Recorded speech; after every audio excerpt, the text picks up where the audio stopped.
was a baking hot summer on the island of Sodor. The sun was shining brightly. James and Toby were taking children to the seaside. It was a wonderful job. All the engines liked seeing the children's happy faces, and they loved hearing them cheer when they saw the sea. Thomas wished he was taking children to the seaside, but Thomas was taking a big tank of raspberry syrup to the ice cream factory. Down on the beach, it was very hot, and the ice cream lady had run out of ice cream. So when Thomas arrived at the ice cream factory, the factory manager was waiting for him. "We have to make lots more ice cream," he cried. "You must go and get the cream, the chocolate, and the strawberries." Thomas was disappointed. He had lots to collect, and he wanted to take children to the seaside. "If we get everything in time," said Thomas's driver, "then we can still take some children." So Thomas rushed to the dairy. He collected the cream, and he puffed away quickly. Next, Thomas had to collect some strawberries, so he raced through the countryside to Farmer McColl's. Then Thomas had to stop for James. "Out of the way," snorted James. "Passenger train coming through." James's carriages were full of laughing children. They were going to the seaside. "Why does James get to take the children?" moaned Thomas. At last, the crossing was clear and Thomas puffed away.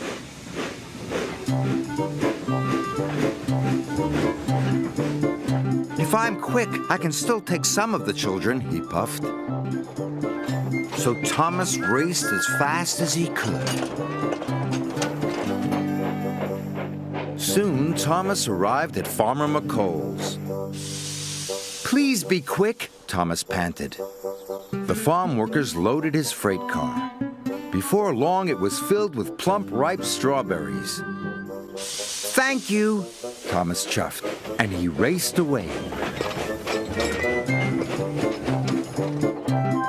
Next, he had to go to the chocolate factory. Thomas hurried through the baking sun. "I've still got time to take some children to the seaside," he panted. Thomas puffed faster and faster. His wheels clattered and his pistons pumped. But he puffed so fast, the signalman didn't change the points in time. Thomas raced down the wrong track. "Bother!" cried Thomas. Thomas had to reverse slowly and carefully back to the points.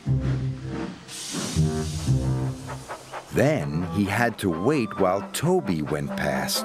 Toby was taking more children to the seaside. They were having a wonderful time. "Everyone gets to take the children except me," moaned Thomas.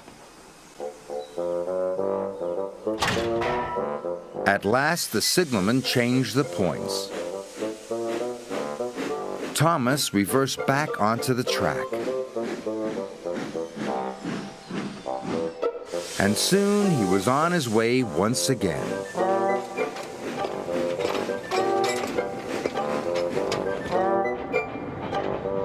When Thomas arrived at the chocolate factory, it was getting late. "Hurry up," cried Thomas. "If I'm quick, I might still get to take some children." The workmen loaded Thomas's freight car as fast as they could. It was soon filled with heaps of chocolatey cocoa powder. Thomas was ready to go.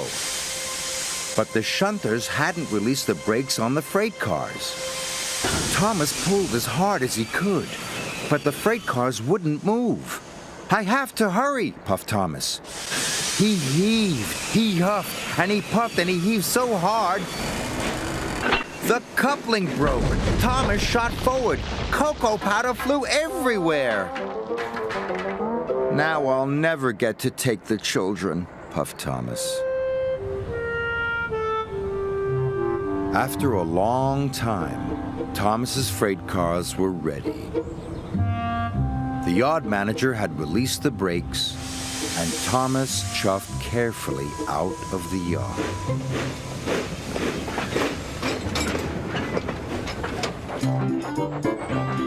Finally, the track turned left past the old church. Thomas arrived at the ice cream factory. He thought his job was nearly done, but he was wrong. The factory manager was waiting for him. "The ice cream will soon be ready," he said. "You must take it to the seaside for me." Thomas was very disappointed.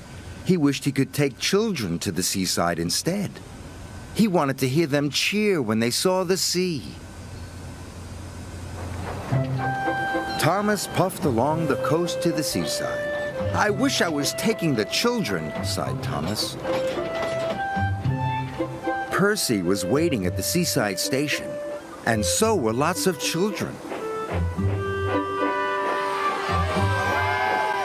They all cheered as Thomas pulled into the station. Thomas was surprised. "Why are the children cheering?" puffed Thomas. "They're cheering for you," laughed Percy. "They've been waiting for the ice cream." The children were delighted to see Thomas and delighted to eat the ice cream. Thomas loved seeing the children laugh and cheer. Sir Topham Hatt was waiting with the children. "Today you have worked extra hard," said Sir Topham Hatt. "You are a really useful engine." "Delivering ice cream is a fun job after all," puffed Thomas. He was very happy.